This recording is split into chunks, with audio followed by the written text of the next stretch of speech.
Olá, hoje vamos estudar a duração do trabalho, o que envolve a análise da jornada de trabalho e dos repousos, não esquecendo que essas questões são comumente exigidas nos exames da Ordem dos Advogados. Talvez o interesse da OAB decorra do fato de que, em quase todas as reclamações trabalhistas, discute-se o não pagamento do adicional de horas extras, por exemplo. Por isso, atenção redobrada nesta aula. Vamos começar estudando o conceito de jornada de trabalho.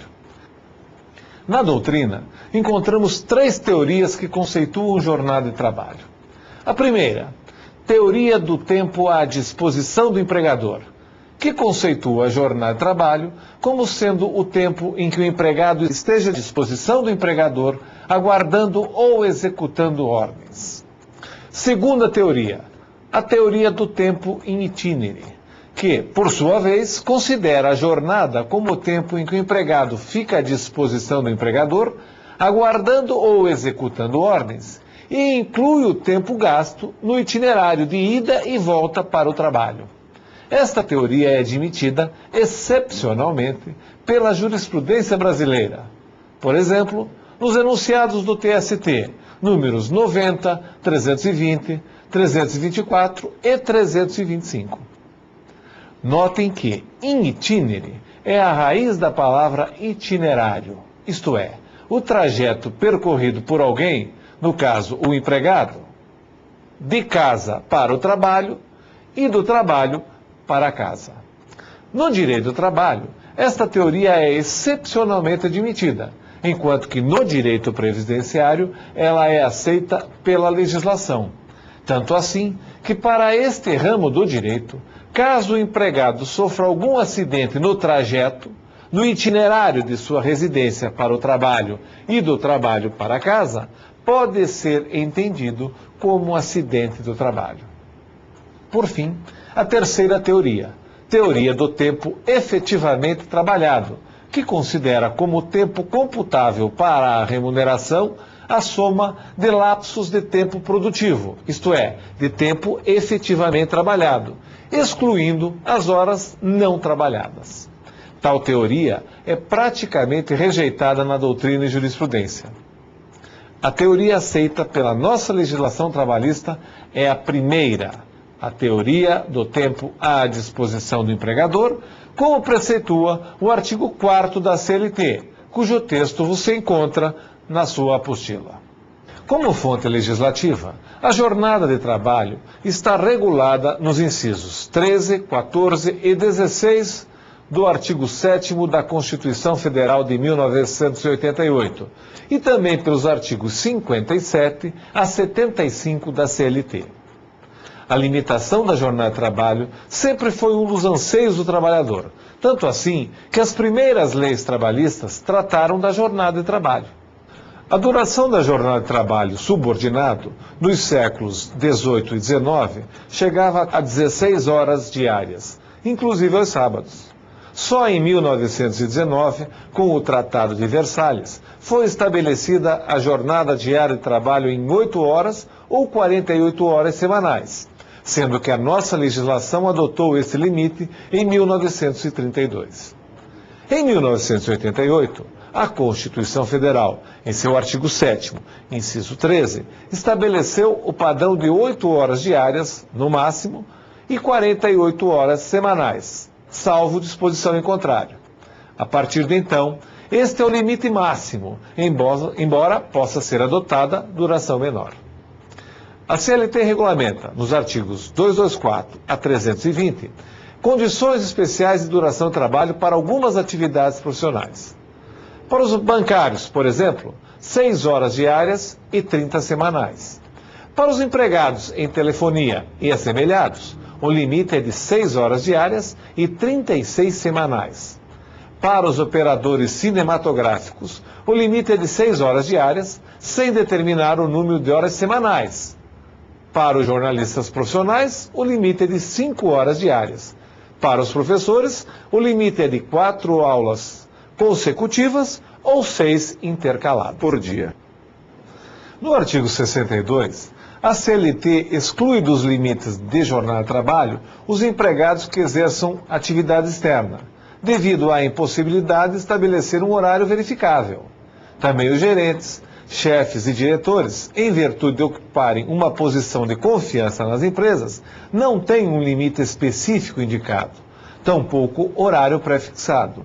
Isto se não sofrerem qualquer fiscalização de horário. Quanto aos horários de trabalho, não há nenhuma norma a regular a matéria, o que pressupõe liberdade para o empregador estabelecer os melhores e mais convenientes horários de trabalho para a sua atividade. Na prática, contudo, predominam os usos e costumes para o comércio e serviços em geral, durante o dia, em período comumente chamado de horário comercial. No setor rural, o trabalho é realizado durante o dia, iniciando-se antes do nascer do sol. As grandes variações ocorrem na indústria, sendo comum o trabalho em turnos ininterruptos ou não. É importante conhecermos a jornada de trabalho do empregado para saber a partir de que instante ele passa a ter direito ao adicional pelo trabalho extraordinário. E aqui vai um alerta. Nem sempre a jornada normal exercida pelo empregado é a legal, ou porque está acima do limite máximo, ou porque está abaixo. Normalmente, o empregado pode trabalhar 9 horas por dia. É a jornada normal, mas não é a legal. Neste caso, o empregado tem direito a ser remunerado por 1 hora extra. Por outro lado, em que pese o limite ser de 8 horas por dia, é possível que o empregado seja contratado para trabalhar 6 horas por dia. É lícito? Sim, pois o limite de 8 horas não foi extrapolado. Caso a jornada se estenda por até 8 horas, o empregador deverá remunerar o empregado pelas 2 horas extras. Atenção com as jornadas especiais, algumas das quais aqui já mencionadas. Feitas estas considerações, passemos ao estudo das horas extras. O objetivo da limitação da jornada é evitar a fadiga do trabalhador, quando fica mais exposto a acidentes, assim como combater o desemprego, entre outros motivos. As normas que limitam a jornada de trabalho são de ordem pública, portanto, irrenunciáveis pelas partes. Assim, a legislação estipula duração máxima da jornada e estabelece remuneração adicional para o trabalho extraordinário. Nada obstante, os legisladores entenderam que o empregador necessita, muitas vezes, cumprir exigências de seus clientes quanto a prazo de entrega de seus produtos e que, nestas ocasiões, necessita de um prolongamento da jornada do empregado após as horas normais de trabalho. Considerando, outro sim, que esta sobrecarga de trabalho contribui para maior esgotamento das energias do trabalhador, previu um adicional a ser pago, calculado em pelo menos 50% do valor da hora normal trabalhada. Não é, naturalmente, um dia de jornada de trabalho prolongada que esgotará as energias do trabalhador, mas a repetição continuada, que, ao longo dos meses e dos anos, poderá prejudicar a vida útil do trabalhador. Assim disposto, o empregado recebe as horas normais da jornada, as horas além do horário normal, e sobre estas, o adicional de 50% sobre o seu valor, no mínimo. Atenção com o adicional de horas extras devido ao advogado empregado, o qual tem direito ao adicional de 100% sobre o valor da hora normal, nos termos da Lei 8.906 de 94, lá no seu artigo 20, parágrafo 2º. A Constituição Federal de 1988 estabeleceu um limite para a duração da jornada de trabalho no Brasil, que, como visto, é de no máximo 8 horas por dia e 44 horas semanais, conforme o artigo 7º, inciso 13, que já vimos. O mesmo dispositivo autoriza a compensação de horários e a redução da jornada mediante acordo ou convenção coletiva. De qualquer modo, o número de horas extraordinárias que podem ser trabalhadas é de no máximo 2 horas por dia, salvo casos excepcionais. Importante lembrar que a habitualidade de horas extraordinárias acarreta a integração do respectivo adicional na remuneração do empregado e provoca reflexo no cálculo das verbas salariais e rescisórias.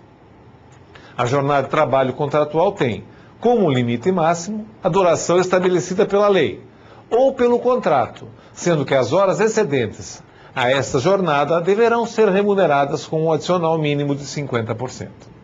As horas extras comumente são cumpridas nas seguintes hipóteses: horas extras resultantes de acordo de prorrogação, horas extras resultantes do sistema de compensação, horas extras destinadas à conclusão de serviços inadiáveis, cuja inexecução possa causar prejuízo ao empregador, horas extras prestadas para a recuperação de horas de paralisação e horas extras cumpridas nos casos de força maior.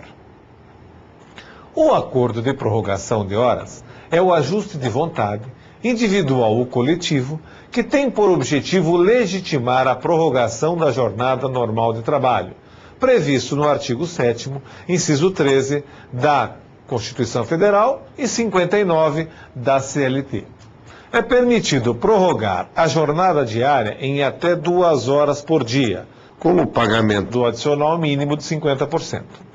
Tal acordo pode ser feito, em geral, com todo empregado, salvo menores de 18 anos, conforme o artigo 7º, inciso 13 da Constituição e artigo 413 da CLT. Cabineiros de elevador, Lei 3.270 de 1957. Bancários, artigo 225 da CLT e enunciado 199 do TST. Nas atividades insalubres, ou seja, naquelas em que o empregado está exposto a risco contra a sua saúde, segundo o artigo 60 da CLT, só é admissível mediante licença prévia do Ministério do Trabalho e Emprego, o que também ocorre nas atividades perigosas, que oferecem, por sua vez, risco à vida do empregado. Quanto à duração, a prorrogação decorrente de um acordo poderá ter o prazo determinado ou indeterminado. O acordo de prorrogação tem natureza contratual, de modo que poderá ser desfeito do mesmo modo que o originou, portanto, bilateral e expresso. Por seu turno, considera-se a compensação de horas como a distribuição das horas da jornada em outras jornadas, sem a percepção de adicional, pois as horas trabalhadas, acrescentadas numa jornada, não serão trabalhadas em outra jornada. Tal qual o acordo de prorrogação, o limite máximo para a compensação é de 2 horas por dia, não sendo acumuladas com as horas de prorrogação. Isto é, na hipótese de existirem horas compensadas e horas prorrogadas, na mesma jornada, a somatória não poderá ser superior a 2 horas por dia. Quanto à forma, o sistema de compensação deve ser estipulado por acordo ou convenção coletiva de trabalho. Portanto, a forma exigida é a escrita, nos termos do artigo 7º, inciso 13 da Constituição Federal. Como se trata de acordo, a duração e o distrato poderão estar estabelecidos nos respectivos instrumentos. Alguns podem perguntar: e o banco de horas? É compensação? Sim, o banco de horas é uma forma de compensação. De início, a compensação de horas era semanal. Posteriormente, foi estendida até 1 ano, desde que prevista em acordo ou convenção coletiva, nos termos do artigo 59, parágrafo 2º da CLT. Sistema que se denomina de banco de horas. As empresas podem usar o recurso da compensação de horas de trabalho para adequar a sua produção, em decorrência do mercado ou da sazonalidade de seus produtos, ou ainda em razão de intempéries. Por exemplo, fábricas de brinquedos têm uma demanda maior no segundo semestre do ano até meados do mês de dezembro. A convenção ou acordo coletivo pode ajustar que sejam trabalhadas mais horas diárias naquele período do que no restante do ano. Em muitas empresas, após épocas de intensa atividade produtiva, podem sobrevir outras de redução na demanda, o que pode provocar a dispensa de trabalhadores ou a suspensão do contrato, o que importa no não pagamento de salários. Lembram-se? Para se evitar estas situações, o banco de horas pode ser a solução, pois em época de muita demanda, o empregado estará obtendo créditos em horas de trabalho que serão usufruídos em períodos de pouca demanda. De qualquer forma, o limite da jornada, somando-se às horas normais e às extraordinárias, não pode ser superior a 10 horas. Caso o empregado seja dispensado antes de poder usufruir, de gastar as horas que tem como crédito, a empresa ficará obrigada a pagar-lhe tais horas enriquecidas com o respectivo adicional. Por fim, vale lembrar que o acordo de compensação depende de acordo ou convenção coletiva para ter eficácia, até para a compensação antecipada de horas de trabalho para repor folgas especiais em datas convenientes para ambas as partes, como em dias entre um domingo e um feriado, ou nos dias que se seguem a feriados prolongados, chamados de ponte, por emendarem dias sem atividade. Serviços inadiáveis são os que devem ser concluídos na mesma jornada, podendo ser situação habitual na empresa. No transporte de produtos perecíveis, é possível ocorrer hora extra para a conclusão de trabalho. Nesta hipótese, não há necessidade de acordo e o limite é de 4 horas por dia, nos termos do artigo 61 da CLT. Existindo a necessidade de comunicar em 10 dias à autoridade competente em matéria de trabalho. É possível que causas acidentais ou força maior provoquem a paralisação da empresa, e nestes casos a empresa está autorizada, mediante prévia autorização de autoridade competente em matéria de trabalho, a exigir trabalho extraordinário para a reposição das horas decorrentes da paralisação, não excedentes a 2 horas por dia, em período não superior a 45 dias por ano, conforme o artigo 61 da CLT. O artigo 501 da mesma CLT dispõe que força maior é todo acontecimento inevitável em relação à vontade do empregador e para a realização do qual este não concorreu, direta ou indiretamente. Por exemplo, incêndio, inundações, etc. Por sua vez, o artigo 61 da CLT também permite a realização de horas extras nos casos de força maior, hipótese em que o empregador deve assegurar o pagamento do adicional no mínimo de 50% para as horas extras realizadas. Haja vista que a Constituição Federal, no artigo 7º, inciso 16, fixou o referido adicional, excetuando apenas o não pagamento do adicional na hipótese de compensação. Quanto à duração, o limite será de 4 horas por dia, permitindo-se o trabalho do menor nestas condições, como estipulado no artigo 413, inciso 2 da CLT. Vale registrar que as horas extras devem ser remuneradas com um acréscimo do adicional que vimos ser de, no mínimo, 50%, com exceção das horas compensadas, pois, nesse sistema, há redistribuição das horas de uma jornada em outras jornadas, de modo que o empregado não trabalhe pelo mesmo número de horas que já tenha trabalhado. Então, não se esqueçam, existe hora extra sem adicional. Vamos estudar agora o trabalho noturno. A Constituição Federal de 1988 assegura a remuneração do trabalho noturno superior à do diurno, subsistindo às disposições previstas na CLT. Aliás, a CLT, em seu artigo 73, dispõe sobre o trabalho noturno do empregado urbano, fixando o período de tempo que é considerado como noturno, entre as 22 horas de um dia às 5 horas do dia seguinte. A hora noturna é reduzida, isto é, a hora noturna tem 52 minutos e 30 segundos, para efeito de cálculo, sendo que o adicional noturno corresponde ao acréscimo de 20% no mínimo sobre o valor normal do salário por hora diurna. Notem aqui um exemplo de ficção jurídica.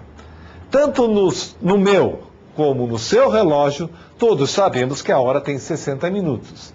Entretanto, para o trabalhador urbano, a hora é reduzida, acarretando uma maior remuneração. Nesse caso, considera-se que a hora tenha 52 minutos e 30 segundos, só para efeito de cálculo. Para o trabalhador rural, temos que distinguir o trabalho da lavoura daquele exercido na pecuária. Para o primeiro, o período considerado noturno inicia-se às 21 horas de um dia e finda-se às 5 horas do dia seguinte. Para o segundo, o da pecuária, o período se inicia às 20 horas de um dia até às 4 horas do dia seguinte. O acréscimo em ambos os trabalhos é de 25%, sem a redução da hora. Portanto, lá para o trabalhador rural, o relógio continua tendo 60 minutos. O advogado empregado que trabalha em horário noturno tem direito ao adicional de 25% sobre a hora normal, e o horário noturno é contado das 20 horas até as 5 horas do dia seguinte, nos termos da Lei 8.906 de 94. Em muitas empresas, pela natureza de seu trabalho, não é possível qualquer interrupção, em nenhum momento, sob pena de ocorrerem grandes prejuízos. Exemplos: usinas siderúrgicas, exploração e refino de petróleo, hidrelétricas, hospitais e tantas outras atividades. Para poderem operar 24 horas por dia, todos os dias, essas empresas podem usar o sistema de trabalho por turnos com revezamento, ou não de horário. Caso os turnos sejam fixos, a sua duração poderá ser de 8 horas por dia. Caso os turnos sejam em revezamento, isto é, o empregado trabalhando uma semana no período da manhã, na outra à tarde, em outra no período vespertino, e ainda na próxima, no horário noturno, de madrugada, a jornada terá duração de 6 horas por dia, salvo convenção ou acordo coletivo, como determina a Constituição Federal no artigo 7º, inciso 14. Em razão de tal trabalho, isto é, em turnos de revezamento, serem em condições extenuantes para o empregado. O fato de a empresa conceder intervalo para refeição e descanso aos empregados que trabalham em turno ininterrupto de revezamento não afasta a limitação da jornada em 6 horas. Em algumas atividades profissionais, há o costume de jornadas diárias de trabalho reduzidas, também chamadas de meio expediente ou meio turno. O artigo 58-A da CLT prevê o regime de tempo parcial, definindo-o como aquele cuja duração não exceda a 25 horas semanais. O artigo 130-A da CLT, por sua vez, dispõe sobre a proporção dos dias de férias devidos no tempo parcial. Não houve nenhuma inovação, pois a CLT já reconhecia as jornadas reduzidas, nos chamados contratos especiais, com 4, 5 ou 6 horas diárias, como as de operadores de mesa telefônica, bancários, etc. O regime de tempo parcial não conflita com nenhuma legislação. Passemos agora ao estudo das regras relativas aos repousos.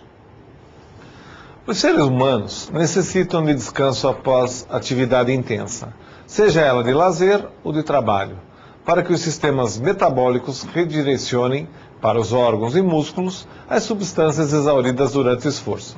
A fadiga é exatamente esta falta de nutrientes esgotados, os quais só voltam a estar disponíveis com o repouso por um certo tempo. O repouso, portanto, faz parte do trabalho. A um dado ciclo de trabalho deve corresponder um tempo de repouso. A fadiga pode ser física, mental ou ambas. O empregador obtém um benefício direto pelo bem-estar físico dos seus empregados, pois esses podem produzir mais, ao passo que uma sobrecarga de esforço leva ao resultado oposto. A questão está em avaliar os intervalos de tempo em que se tornam necessários os repousos e quanto tempo seria suficiente para um repouso adequado. Desta matéria, ocupa-se a medicina do trabalho, que tem recomendado, pela experiência em diversos países e com base nos usos e costumes, alguns critérios práticos. De acordo com juristas de largo saber, os períodos de trabalho e descanso são influenciados pelo calendário, em diferentes unidades. O período de trabalho de um dia, jornada diária. O período de trabalho semanal, jornada semanal. E o período de trabalho anual, correspondendo ao período de repouso adequado a cada um deles. É universalmente aceita a divisão dos períodos ou intervalos de repouso em repouso diário, que se subdividem em intrajornadas e interjornadas. O repouso semanal, que é o descanso semanal remunerado. E o repouso anual, que são as férias. Repousos intrajornadas e interjornadas. É o que nós vamos estudar agora. Existem intervalos dentro da jornada de trabalho, intrajornada, e outros entre duas jornadas, interjornadas. Dentro da jornada diária de trabalho, ocorrem períodos de repouso para descanso e alimentação. É o repouso intrajornada, que divide a jornada diária em 2 turnos de trabalho. A CLT estabelece como parâmetro básico de trabalho contínuo, embora de modo indireto, o tempo de 4 horas, sem que seja necessário qualquer parada para repouso, nos termos do artigo 71. Sendo este tempo ultrapassado, mas inferior a 6 horas, já se torna necessário um intervalo de 15 minutos. Sendo a jornada de trabalho superior a 6 horas, o intervalo para repouso será de, no mínimo, e como regra geral, 1 hora, podendo ser reduzido por ato do Ministério do Trabalho e Emprego, e chegar no máximo a 2 horas, podendo ser superior desde que previsto em acordo escrito ou coletivo. Percebe-se que a legislação conforma-se aos usos e costumes, ocorrendo um intervalo de descanso próximo do horário normal, comum das refeições. Não existindo nenhuma determinação sobre o horário certo de parada para o repouso, cabe ao empregador estabelecer os horários que melhor convenham ao trabalho. Os períodos de repouso não são contados como horas trabalhadas. Pode-se concluir, então, nas jornadas até 4 horas, não há intervalo. Artigo 71, parágrafo 1º da CLT. Nas jornadas de mais de 4 horas até 6, o intervalo é de 15 minutos, conforme o artigo 71, parágrafo 1º, que nós já mencionamos. Nas jornadas superiores a 6 horas, o intervalo é de 1 a 2 horas, conforme o mesmo artigo citado. A lei número 8.923, de 1994, trouxe uma alteração às disposições anteriores, modificando a redação do parágrafo 4º do artigo 71 da CLT, dispondo que o empregador que não conceder o repouso intrajornada, forçando o empregado a trabalhar sem interrupção até o final da jornada diária, deverá ser punido com a obrigação de indenizar o empregado com um acréscimo de, no mínimo, 50% sobre o valor da remuneração da hora normal de trabalho, em razão da falta do intervalo, como se fosse hora extra. Esses intervalos não são computáveis na jornada de trabalho e, caso não concedidos pelo empregador, serão remunerados, como eu já disse, com hora extra. Ainda no campo do repouso intrajornada, prevê a CLT um período de repouso especial para atividades intensas, ou seja, aquelas de atividade física ou mental ininterrupta. O artigo 72 da CLT estabelece o repouso de 10 minutos a cada 90 minutos de atividade contínua para as profissões de mecanografia, datilografia, escrituração e cálculo, cujos efeitos são estendidos às atividades assemelhadas, por exemplo, digitação.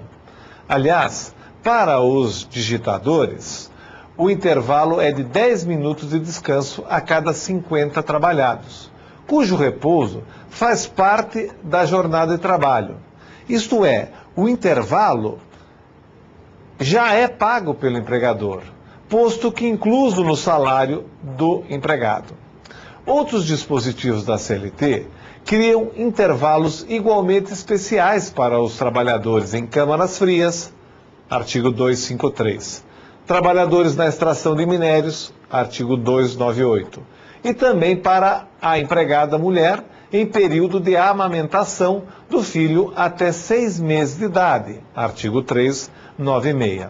Em síntese, há descansos dentro da jornada, portanto, já integrantes da remuneração e devidos aos empregados que trabalhem em condições especiais. Aliás, as hipóteses que vamos mencionar a partir de agora estão na sua apostila e vocês devem verificar quais são. Primeiro, nos serviços de mecanografia, intervalo de 10 minutos a cada 90 minutos de trabalho. Nos serviços de digitação, intervalo de 10 minutos a cada 50 minutos de trabalho.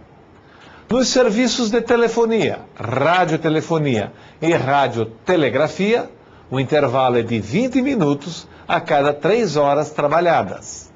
O trabalho em câmaras frias, o intervalo é de 20 minutos após 100 minutos de trabalho contínuo. Nas minas e subsolos, intervalo de 15 minutos a cada 3 horas de trabalho. E, finalmente, a mulher, em fase de amamentação, tem direito a 2 períodos de intervalo de 30 minutos cada um. O intervalo intrajornada, isto é, o período de tempo entre 2 jornadas diárias de trabalho, deve ser, no mínimo, de 11 horas consecutivas, nos termos do artigo 66 da CLT. Caso não seja concedido, as horas correspondentes deverão ser pagas como extraordinárias. Ao período de trabalho de uma semana, corresponde um período de repouso, denominado de repouso ou descanso semanal. A origem desse repouso é bíblica, pois o Antigo Testamento prevê que o homem deve descansar no 7º dia da semana. O Tratado de Versalhes, que selou a paz ao final da Primeira Guerra Mundial, em 1919, lançou a base conceitual do repouso semanal, com duração de 24 horas, pelo menos, e que, se possível, fosse durante o domingo. O Brasil incorporou o Instituto em sua Constituição de 1934, manteve-o na de 1937, estendendo o repouso nos dias de feriados civis e religiosos, conforme a tradição local, desde que não afetasse as condições de trabalho das empresas. Na Constituição de 1946, os legisladores inovaram, tornando obrigatório que o empregador remunerasse o período do repouso semanal, o que ficou denominado como repouso semanal remunerado, assim como nos dias feriados. Desse modo, o direito à remuneração durante tal repouso foi consolidado na CLT no artigo 70 e garantido pela Constituição Federal de 1988, lá no artigo 7º, inciso 15. Nesse intervalo está embutido o aspecto social, pois, depois de ter garantido um repouso físico e mental com o repouso semanal, ela ampliou a qualidade desse repouso, proporcionando a tranquilidade financeira, fator a inibir eventual iniciativa de trabalhar também durante o período de descanso, para aumentar a renda familiar. A natureza jurídica do repouso semanal remunerado é salarial. Embora o empregado não preste trabalho nesse intervalo, recebe salário por injunção legal. Repouso semanal remunerado é a denominação mais comum para esse tipo de período de descanso. A Lei número 605 de 49 revogou os artigos 67. a 70 da CLT e estabeleceu condições para a aquisição do direito ao repouso semanal remunerado. Não ter faltado nenhum dia da semana sem justificativa e não ter chegado atrasado. Note-se que o empregado sempre tem direito ao descanso, mas pode perder a remuneração se não for assíduo ou pontual. Para a perda do direito em razão da impontualidade do empregado, não há critério da proporcionalidade. Se o empregado chegou atrasado apenas 1 hora, perderá o direito à remuneração do descanso integralmente. As justificativas aceitas são para as seguintes hipóteses e mais as indicadas pelo artigo 473 da CLT, que nós já vimos quando estudamos as hipóteses de suspensão e interrupção do contrato de trabalho. Lembram-se? A propósito, lembram-se quantos dias o empregado pode faltar sem prejuízo de sua remuneração quando ocorrer o falecimento de cônjuge, ascendente, descendente, irmão ou pessoa que viva sob sua dependência econômica? Acertou quem disse 2 dias consecutivos. Ou em virtude de casamento, quantos dias? 3 consecutivos. E assim por diante. Não esqueçam de rever a matéria aqui lecionada. Aliás, vocês devem ter percebido que elas se interligam. E até para facilitar nosso estudo e memorização, devemos rever os temas já estudados. Retomando, os feriados, por sua vez, são dias nos quais não ocorrerá trabalho, constituindo-se em dias de repouso remunerado. Diversos dispositivos legais tratam da matéria. A Lei 605, artigo 7º, parágrafo 1º, os artigos 8º, 9º e 10º, mais a Lei 9.093 de 1995, disciplinam a matéria sobre os feriados civis ou religiosos, visto que tais datas apresentam uma gama extensa de variação de uma localidade para outra. A Lei 662 de 1949 fixou 5 datas como feriados nacionais. Nos dias em que forem realizadas eleições, será feriado nacional, mas preferencialmente elas deverão ocorrer em domingo ou coincidindo com outro feriado já existente, conforme a Lei 1266 de 1950, a qual também estabelece o dia 21 de abril como feriado nacional. A Lei 6.802 de 1980 estabeleceu mais um feriado nacional, perfazendo assim o total de 7 feriados nacionais assim distribuídos. 5 feriados civis.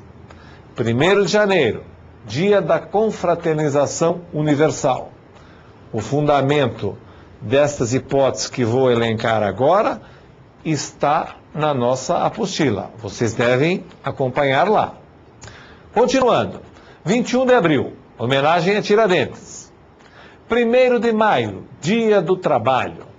7 de setembro, comemoração da independência do Brasil. E 15 de novembro, comemoração pela proclamação da República. 2 feriados religiosos. 12 de outubro, homenagem à padroeira do Brasil. E 25 de dezembro, que é o Natal. Também é feriado a data magna do Estado, fixada em lei, obviamente, estadual. E ainda, são feriados as datas religiosas que forem declaradas como feriado por lei municipal, desde que em número não superior a 4, incluída a Sexta-feira da Paixão. A Terça-feira de Carnaval e os dias próximos não são feriados, embora os usos e costumes tenham criado o hábito. Constitui-se numa simples liberalidade do empregador. A Constituição Federal, no já mencionado artigo 7º, inciso 15 dispõe que o descanso semanal deve ser concedido preferencialmente aos domingos. Entretanto, em não sendo possível no domingo, pela atividade empresarial, por exemplo, hospital, postos de combustível, aeroportos, etc., o empregador deverá conceder em outro dia da semana. Nestas hipóteses, a portaria 417 de 1966 do Ministério do Trabalho e Emprego, em seu artigo 2º, letra B, determina que seja concedido um descanso aos domingos, no máximo a cada 7 semanas de trabalho. Quanto à remuneração do descanso semanal, deve-se ter por base a média diária da remuneração do empregado, sendo que essa já está incluída no salário do empregado mensalista.